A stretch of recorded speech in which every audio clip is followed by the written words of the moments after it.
అక్కడ దాకా డిఎస్పీ బతిలాడి దండం దశకం పెట్టి పోలీస్ స్టేషన్ పోయినాక పత్తా కనపడ్డావు. కనీసం పోలీస్ స్టేషన్లో భోజనం చేస్తా సార్ 2:30కి నాకు చిన్న రూమ్ చూపించండి అంటే ఈడ భోజనం చేయడం కుదరదు అన్నాడు. అంటే రోడ్డు నుంచి మొత్తానికి పోలీస్ స్టేషన్ తీసుకొచ్చిండుగా, ఆయన పని అయిపోయింది. సరే మొత్తానికి ఎఫ్ఐఆర్ మొత్తం కేసు అంతా మళ్ళా రికార్డ్ చేసిండు, మొత్తం రాసిండు. ఆ రాసిన దాని తర్వాత ఇక ఆ హామీ ఆ రోజు రోడ్డు మీద ఇచ్చిన హామీ ఏంటంటే ఎఫ్ఐఆర్ నమోదు చేస్తాం, రిమాండ్ చేస్తాం, అవసరమైతే ఈ రాత్రి చేస్తాం, లేదా రేపు ఉదయం వరకు చేస్తాం, మధ్యాహ్నం వరకు చేస్తాం అన్నాడు.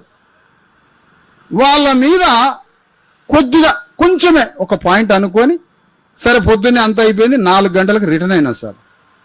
మరి రిమాండ్ చేసిరంటే వాళ్ళని పట్టుకొచ్చి ఒక గదిలో పెట్టినా అన్నాడు. ఏ గదిలో పెట్టినామంటే పోలీస్ స్టేషన్ లేదు, వేరే ప్రైవేట్ రూమ్లో పెట్టినా అన్నాడు. ప్రైవేట్ రూమ్లో పెట్టినా అన్నాడు. ప్రైవేట్ రూమ్లో ఏడబెట్టిండు, మధ్యాహ్నం లేడు, సాయంత్రం వరకు పత్తా లేడు, అరెస్టు లేదు, రిమాండ్ లేదు, ఏమీ లేదు, మాయ చేసి వెళ్ళిపోయాడు. అది తెలుసుకున్నాక వెంటనే మధ్యాహ్నం నాగర్ కర్నూలులో ధర్నా శిబిరం మొదలుపెట్టినాం అనుమానంతో. ధర్నా శిబిరంలో 150 మందితో ధర్నా మొదలైంది. మొదటి రోజు, 2వ రోజు, 3వ రోజు, 4వ రోజు వరకు ధర్నా మొదలైన అరెస్ట్ లేదు, రిమాండ్ లేదు, ఏమీ లేదు. ఎందుకు చేయట్లేదు రిమాండు? ఏదో పైనుంచి శక్తి వస్తుంది పోలీసు వాళ్ళ మీదకి. ఇప్పుడు నేను ఒకటి ప్రూవ్ చేయబోతున్నా మీ మీద. సబ్ ఇన్స్పెక్టరు, హౌస్ ఆఫీసరు ఎవరైతే నా బాధిత వర్గం మీద దాడి చేసిండో క్రూరంగా, మానవుడి మీద ఒక మానవుడు బలప్రయోగం చేసి ప్రేమని, శాంతిని, మానసిక సోదర భావాన్ని, కాన్స్టిట్యూషన్ ఆలోచన తీసి బలప్రయోగం చేసిన ఆటవిక క్రూర ఆధిపత్య కులలక్కసితో నా వర్గం మీద ఎవడైతే దాడి చేసిండో వాడిని అరెస్ట్ చేయడానికి ఎస్ఐ పోలే, వాడిని తీసుకొచ్చి జైల్లో పడేయడానికి ఎస్ఐ పోలే. మమ్మల్ని ఎట్లయితే నిలబెడతాడో పోలీస్ స్టేషన్లో రెడ్డిని నిలబెట్టే దమ్ము లేని వెధవ పోలీసులు నడుస్తున్నారు ఇక్కడ. మాలా మాదిగోళ్ళని బీసీని నిలబెడతావు, వాని వైపు కూడా కళ్ళతోడు చూడలేవు, నీకు ఆ కల్చర్ నేర్పట్లే. ఒక పోలీసు వాడి ప్రవర్తనతో, ఒక అన్నం మెతుకు ఉడికిందా లేదా చెప్పినట్టుగానే ఒక పోలీసు వాడి ప్రవర్తనతో ముఖ్యమంత్రి గుణగణాలు చెప్పొచ్చు. That is politics. ఒక పోలీసుని ఎవరైనా తెలంగాణ స్టేట్లో ఒక పోలీసు యొక్క వైఖరిని చూడు, దాని చీఫ్ మినిస్టర్ యొక్క మెంటాలిటీ చెప్పొచ్చు. అంతే. అది జ్ఞానంతో పోతే దొరుకుతారు అంతా. ఎస్ఐ పనిచేయాలి. ఎస్ఐకి తన అశోక చక్రవర్తి ఇచ్చినటువంటి ఆ యూనిఫామ్తో ఆ ఊరు పోయి వెహికల్తో పోయి సింగంలాగా పోయి వాడిని ఈడ్చుకొచ్చి జీబుకి తాళ్లతో కట్టి పోలీస్ స్టేషన్ దాకా తుకారం రెడ్డిని ఎందుకు ఈడ్చగా రాలేదు ఈ పోలీసుని అడుగుతున్నా నేను ఈ వేదిక మీద నుంచి. నన్నెందుకు ఇక్కడికి వస్తావు? నా జాతిని ఒకడు దొరకకపోతే, మాలా మాదివాడు దొరకకపోయినా, బీసీ వాడు దొరకకపోయినా, ముసలోళ్ళైన తల్లిదండ్రులను కూడా పోలీస్ స్టేషన్కి ఈడ్చుకొచ్చి అక్కల్ని, అయ్యల్ని, అమ్మల్ని, నాన్నల్ని ఎముకలు ఇరగొట్టి నీ కొడుకు ఎక్కడ రాని కొడుకు వచ్చిందాకా నా తల్లిదండ్రులు పోలీస్ స్టేషన్లో వేసిన పోలీసోడు రెడ్డిని ఎందుకు ఈడ్చుక రాలేదని అడుగుతున్నారా వేదిక మీద నుంచి? బుద్ధి తక్కువ, జ్ఞానం లేకనా, ఆత్మ లేకనా, కుటుంబాలు లేకనా, నెత్తురుకూడు బిడ్డలకి పెట్టడానిక ఈ లంగా పనులు చేస్తుందని అడుగుతున్నా. నెత్తురుకూడు పోయడానిక? నెత్తురుకూడా మీకు కావాల్సింది? ఎంత నెత్తురుకూడు తిన్నా చచ్చిపోతావుగా 50 ఏళ్ళకి 60 ఏళ్ళకి. నీకు అదనంగా బతికేది లేదుగా, అదేగా లిమిటేషన్. అట్లా చేసిండ్రు, ఒక్కడిని పట్టుకరాలే. ఇప్పుడు సబ్ ఇన్స్పెక్టరు ఎందుకు చేయలేదా అరెస్ట్ అంటే నా మీద ఉన్న సిఐ చెప్పలేదు సార్ అని. సిఐ నువ్వెందుకు అరెస్ట్ చేయలేదయా అని అంటే డిఎస్పీ చెప్పలేదు అన్నాడు.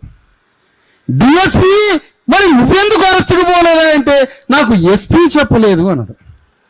ఎస్పీ మరి నువ్వెందుకు అరెస్ట్కి నువ్వు హుకుం జారీ చేయలేదు, ఒక జిల్లాకి పోలీస్ అధికారివి కదా, నువ్వెందుకు?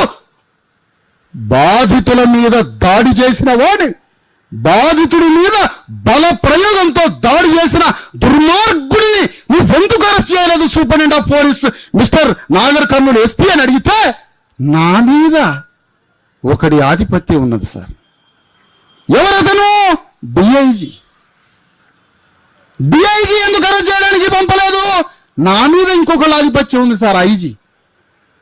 ఐజీ నువ్వెందుకు అరెస్ట్ చేయడానికి రాలేదంటే నా మీద డీజీపీ ఉన్నాడు sir, director of general police. తెలంగాణలో ఉన్న భారతదేశ చరిత్రలో అతిపెద్ద శ్రీకాంత్ గారి వేదిక మీకు రావాలి. హైకోర్టు అడ్వకేట్, మన కేసులో ఇన్వాల్వ్ అవుతున్న వ్యక్తి.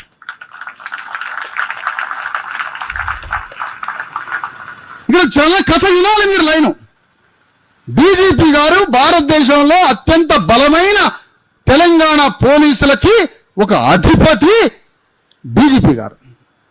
అంటే డీజీపీ గారు నుంచి ఆదేశం ఐజీ గారికి, అడిషనల్ డీజీ గారికి రాలేదు కాబట్టి, అడిషనల్ డీజీ ఐజీకి చెప్పలేదు కాబట్టి, ఐజీ డిఐజీ చెప్పలేదు కాబట్టి, డిఐజీ ఎస్పీకి చెప్పలేదు కాబట్టి, ఎస్పీ డిఎస్పీకి చెప్పలేదు కాబట్టి, డిఎస్పీ సిఐకి చెప్పలేదు కాబట్టి, సిఐ ఎస్ఐకి చెప్పలేదు కాబట్టి, ఎస్ఐ కానిస్టేబుల్కి చెప్పలేదు కాబట్టి, తుకారం రెడ్డిని ఆ కొమెర గ్రామారెడ్డిని టచ్ కూడా చేయలేదు. నేను ఎక్కడికి పోవాలి మరి ఇప్పుడు? ఇక నాగర్ కర్నూలులో 3 రోజుల దాడి తర్వాత, 3 రోజుల ధర్నా తర్వాత ఒక్కడు వీళ్ళని బలకరించిన వాళ్ళు లేడు. రోడ్డు మించినైతే లేపినరు. అనేక సంఘాలు వచ్చినాయి నాగర్ కర్నూలు. ఆడ మంచిగానే ధర్నాలు చేశారు, మంచి మనస్ఫూర్తిగా ధర్నాలు చేసే వాళ్ళు చేశారు. ఓ పచ్చి బోకర్ నా కొడుకు కూడా అక్కడికి వచ్చి ఒకటి ధర్నా చేసిండు. సరే వాని సంగతి పక్కన పెడదాం.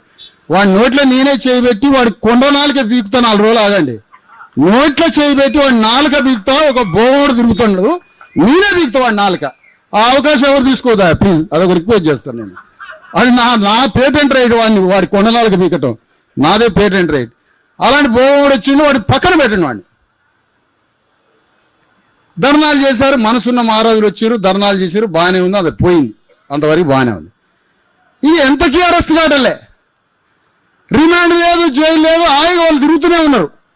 తిరిగేటోళ్ళు ఏం చేశారంటే, ధర్నా శిబిరం ఇన్ని రోజులు నడుపుతూ మా ఇజ్జత్ పోతుంది, పోలీస్ డిపార్ట్మెంట్ది మా ఇజ్జత్ పోతుంది. ఎందుకు? ప్రపంచానికి తెలిసిపోయింది. ఈరోజు లండన్లో, అమెరికాలో ధర్నాలు చేస్తున్నారు పసిబిడ్డ కోసం.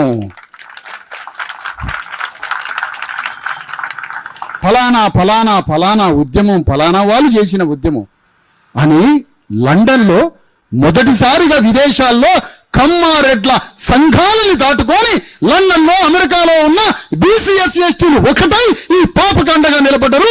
గ్లోబ్ మొత్తం, భూగోళం మొత్తం.